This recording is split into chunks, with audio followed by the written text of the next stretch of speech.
Hello my YouTube family, Radhe Radhe, नमस्ते, good morning. कैसे हो आप सभी? आई होप आप सभी बहुत अच्छे होंगे, स्वस्थ होंगे, मस्त होंगे। Welcome back to the channel Aashi Rashi vlogs. मैं हूं रुचि। तो दिन है आज फ्राइडे, सुबह के बज रहे हैं 8:30 या 8:45। जस्ट अभी मतलब थोड़ी देर पहले ही हस्बैंड गए हैं और चाय पी के यहाँ पे मैं लग गई थी आज मेरे हेयर केयर रूटीन में। एक्चुअली क्या होता है ना, ठंडी के मौसम में सबसे ज़्यादा बालों में जो प्रॉब्लम होती है वो होती है डैंड्रफ की। मुझे लग रहा है बहुत ज़्यादा मतलब लोग ऐसे होंगे जिनके बालों में डैंड्रफ की प्रॉब्लम होगी, तो मेरे साथ भी वही है। तो आज मैं कुछ डैंड्रफ एंड के लिए ही करने वाली हूँ। तो सबसे पहले यहाँ पे मैं बालों में कर लेती हूँ कॉम्ब। और बाल जब एकदम सिल्की अच्छे अच्छे से रहते हैं ना तो बहुत ही अच्छा लगता है, लेकिन अगर उसमें डैंड्रफ हो तो फिर कोई फ़ायदा नहीं, चाहे आपके बाल सिल्की हो या कैसे भी हों। तो चलिए आज करते हैं एक DIY। तो यहाँ पे DIY के लिए मैंने लिया सरसों का तेल। अगर आप सरसों के तेल के साथ कंफर्टेबल नहीं है तो आप नारियल तेल ले सकते हो, बट लेकिन अगर आप सरसों का तेल लेते हैं ना तो ये आपके लिए बालों के लिए बहुत अच्छा रहता है। अगर आपके हेयर फॉल हो रहा है ना तो सरसों का तेल आपके बालों के लिए बहुत सही है। हेयर फॉल जो है काफ़ी हद तक कम हो जाएगा। अगर आप रेगुलर मसाज करते हो तो हेयर फॉल जो वो रुक जाते हैं। उसके बाद मैंने यहाँ पे लिया है नींबू का रस। नींबू का रस एंटी डैंड्रफ मतलब होता है, इसमें प्रॉपर्टीज़ होती हैं। अगर आप नींबू का रस मतलब डायरेक्ट यूज़ करते हो तब तो आपके बाल सफ़ेद होने के चांसेस होते हैं, बट अगर आप इसे नारियल के तेल या सरसों के तेल में मिक्स करके यूज़ करते हो तो ये ना डैंड्रफ जो है आपके बालों से एकदम जड़ से हटा देगा। उसके बाद मैं यहाँ पे ले रही हूँ 2 चम्मच के करीब एलोवेरा जेल। एलोवेरा जेल जो है ना आप हमारे बालों को बहुत ज़्यादा स्मूथ और सिल्की और शाइनी कर देता है। तो आप सेम चीज़ प्रोसेस मतलब सेम चीज़ें जो है कोकोनट ऑयल के साथ भी कर सकते हो। और मैं यहाँ पे कर रही हूँ सरसों के तेल के साथ, क्योंकि मेरे बाल ना थोड़े जो है झड़ने भी स्टार्ट हो गए, थोड़े ज़्यादा ही झड़ने लग गए हैं और डैंड्रफ भी ठंड की वजह से हो गया है। तो यहाँ पे तीनों चीज़ों को ना हम बहुत ही अच्छे से मिक्स कर देंगे। अदरवाइज़ क्या होता है ना, नींबू जो है वो अलग हो जाता है और तेल जो है एकदम अलग हो जाता है। तो सबसे पहले हम इसे अच्छे से मिक्स कर लेते हैं।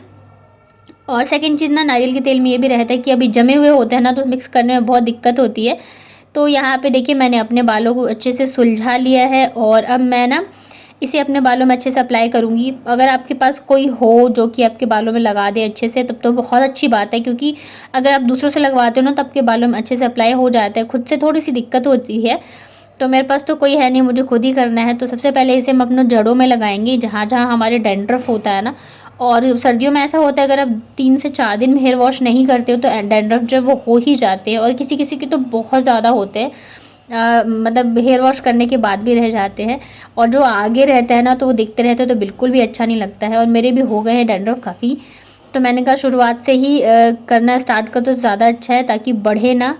तो यहाँ पे मैंने सबसे पहले अपने बालों की जड़ों में अच्छे से लगा लिया है। मुश्किल तो बहुत ज़्यादा हो रही थी क्योंकि थोड़ा सा सरसों का तेल जो होता है ना वो चिपचिपा सा होता है, तो लगाने में दिक्कत हो रही थी। और साथ में इसमें नींबू और एलोवेरा जेल भी है, तो जिन्हें सरसों के तेल की स्मेल ना पसंद हो तो वो नारियल के तेल यूज़ कर सकते हैं।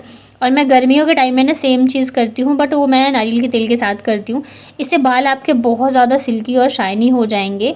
तो यहाँ पे देखिए मैंने अपने बालों में बहुत अच्छे से लगा लिए। जड़ों में सबसे पहले लगाया था, उसके बाद जो बच गए थे ना तो उसे मैंने बाकी के जो मेरे बाल हैं उनमें भी लगा दिया था। अब हम ना इसे 5 से 10 मिनट के लिए अच्छे से मसाज करना है, हमें बहुत ही अच्छे से मसाज करना है।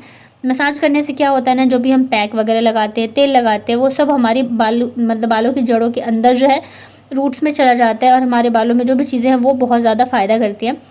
तो उसके बाद लगा के मैंने छोड़ दिया है। अब मैं निपटाऊंगी मेरे सारे काम। तो ये आराम से 2 घंटे 3 घंटे आप लगा के रख सकते हो। ज़्यादा टाइम नहीं लगाना हो तो 1 घंटे तो कम से कम लगा ही लो, ताकि डैंड्रफ पे ना हमारा ये जो पैक है वो अच्छे से काम कर जाए। तो सबसे पहले बाबू को मैंने नहला धुला के यहाँ पे कर दिया है रेडी, क्योंकि मुझे आज थोड़ा सा बाहर भी जाना है किसी काम से।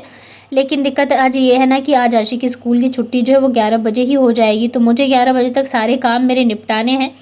क्योंकि वो आ जाती है ना तो फिर दोनों के साथ काम करने में बहुत ज़्यादा दिक्कत होती रहती है। दोनों बदमाशी करते रहते हैं या फिर इनके खाना पीने का टाइम हो जाता है, बहुत सारी चीज़ें होती है। तो मैं इस वजह से सोच रही थी मैं फटाफट से काम निपटा लूँ। तो सबसे पहले मैंने बाबू को नहला के रेडी कर दिया है और अब मैं इसके बालों में लगा देती हूँ अच्छे से तेल। जब से इसके बालों की कटिंग कराई है ना तब से फिर भी इसके बाल थोड़े सही हो गए। पहले बहुत ज़्यादा दिक्कत होती थी, घुंघराले बाल थे ना तो कंघी वगैरह करने में बहुत ज़्यादा दिक्कत होती थी, इस वजह से मैंने इसकी कटिंग करवा दी। और यहाँ पे ये हो गई है रेडी अच्छे से, और साथ में इसको मैं नाश्ता भी करवा रही थी। इसे नाश्ता कराने के लिए कम से कम आधा से 1 घंटा चाहिए। तो मैं क्या करती हूँ ना, नाश्ता लेके आ जाती हूँ और मैं काम भी करती रहती हूँ, एक एक करके इसे खिलाती भी रहती हूँ। उसके बाद मैंने घर के काम निपटाए और फटाफट से मैं नहा के आ गई, क्योंकि मुझे लेने जाना था आशी को स्कूल से और ज़्यादा लेट ना हो जाए। तो हेयर वॉश यहाँ पे मैंने किया था, और जो मैंने लिवॉन का हेयर पैक सीरम मंगवाया था ना, तो मैंने कहा यहाँ पे मैं लगा लेती हूँ। ये हेयर सीरम जो होता है बालों के लिए बहुत ज़्यादा अच्छा होता है। आप कुछ यूज़ करें ना करें, हेयर सीरम ज़रूर से करें। कंडीशनर मैं भी नहीं कर पाती हूँ, तो मैं हेयर सीरम जो है वो ज़रूर से यूज़ करती हूँ। पहले मैं ना सिल्क एंड शाइन का यूज़ करती थी, बट इस बार मैंने ये लिवॉन का मंगाया है। आप लोगों के साथ मैंने शेयर किया था ना, मैंने ऑर्डर किया था एक साथ, उसी के साथ आया है। तो बस यहाँ पे सीरम लगाने के बाद हम अच्छे से कर लेंगे कॉम्ब। इससे हमारे बाल बहुत ज़्यादा स्मूथ रहते हैं और मतलब उलझते नहीं हैं।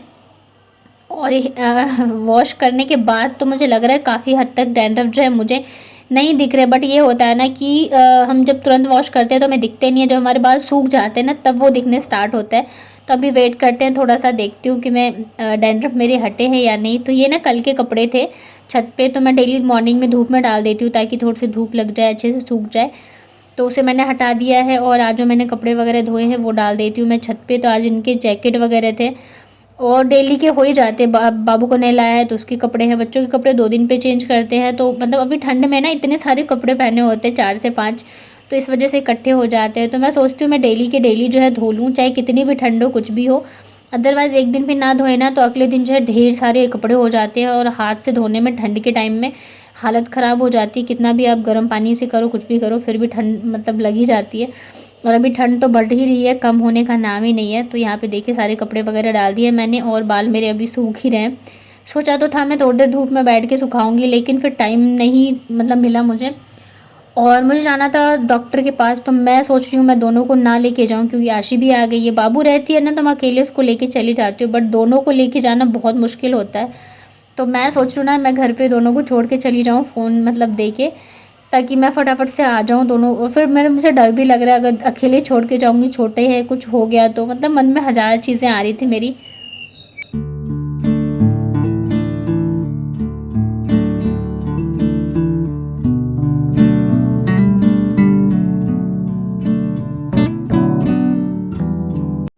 कपड़े सुखाने के बाद फिर मैं आ गई थी यहाँ पे रोटी बनाने के लिए, क्योंकि सुबह से आज मैं कामों में लगी थी और मैंने ना नाश्ता भी नहीं किया था, ना ही भी लेट थी। तो मुझे बहुत ज़्यादा मतलब तेज़ भूख लग रही थी। ठंड में वैसे ही बहुत ज़्यादा भूख लगती है, लेकिन क्या होता है ना, अगर आप कामों में लग जाओ तो फिर खाने पीने पर ध्यान नहीं दे पाते हैं। तो इस वजह से मतलब मेरा मन तो कर रहा था थोड़ी देर धूप में बैठ जाऊँ, क्योंकि बाल भी गीले थे और ठंड लग रही थी। लेकिन फिर मैंने सोचा नहीं, सबसे पहले मैं खाना खा लेती हूँ, बच्चों को भी खिला देती हूँ, उसके बाद जाके फिर देखती हूँ। तो यहाँ पे मैं आ गई थी रोटी बनाने के लिए। साथ में मैंने फिर फ़ोन किया डॉक्टर को कि कब तक है कब तक नहीं, क्योंकि मेरा वहाँ जाना भी ज़रूरी था। मेडिसिन वगैरह मेरी ख़त्म हो गई है, तो मतलब बोला था डॉक्टर ने एक बार आके मिल लेना। तो मैंने सोचा चलो मिल लेती हूँ। वैसे मेरा मन तो कर नहीं रहा था जाने का, लेकिन फिर इन्होंने कहा कि नहीं चले जाना तो ज़्यादा अच्छा है। तो इस वजह से अब उधर के मुझे जाना है, तो मुझे उधर की भी टेंशन हो रही थी।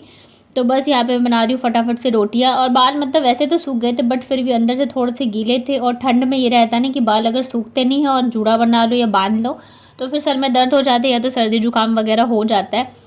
बच्चे देख रहे हैं फ़ोन, मतलब अक्सर ये लोग बस बाल गणेशा ही देखते रहते हैं। और आशी यहाँ पे आई थी मेरे से नमकीन मांगने के लिए कि नमकीन दे दो। बच्चों का ये रहता है खाने के टाइम पे इन्हें उल्टी सीधी चीज़ें चाहिए होती हैं। तो बहुत मना किया मैंने कि अभी मैं बना रही रोटी, खाना खा लेना, लेकिन फिर वही होता है बच्चों का जिद पे अड़ जाते हैं। तो मैंने कहा चलो ठीक है थोड़ा सा दे देती हूँ, मतलब मेन ही है ना, अभी मैं दे दूँगी फिर ये खाना खाएगी नहीं। और बाबू क्या है ना, उसे मैं वैसे रात को तो मैं बच्चों को अलग प्लेट में दे देती हूँ ताकि ये लोग खुद से खाना खा ले। दिन में मैं कोशिश करती हूँ कि मैं ही खाना खिलाऊँ, मतलब बाबू को तो मैं ही खिलाऊँ, क्योंकि अभी छोटी है। और उसे खिलाओ और इसे अगर प्लेट में दे दो तो फिर ये बोलेगी आप तो उसी को खिलाते हो, मुझे नहीं खिलाते हो। तो मतलब बहुत दिक्कत हो जाती है एक के लिए, मतलब अगर उसके लिए कुछ भी करो ना, अभी छोटी है, चीज़ें अगर नहीं कर पाती है तो फिर ये बोलेगी कि आप मेरे लिए नहीं करते हो, आप मुझे नहीं खिलाते हो, मुझे ये नहीं करते हो, मुझे वो नहीं करते हो। तो कभी कभी बच्चों को समझाना बहुत मुश्किल हो जाता है। और मैं सोचती हूँ कि अब ये धीरे धीरे मतलब छोटी छोटी चीज़ें जो है करे और सीखे। वैसे तो करती है और सीख भी बहुत जल्दी जाती है, लेकिन कभी कभी होता है इसका कि आप मुझे खाना नहीं खिलाते, आप मुझे अपने पास सुलाते नहीं हो, आप मुझे ये नहीं करते हो, वो नहीं करते हो।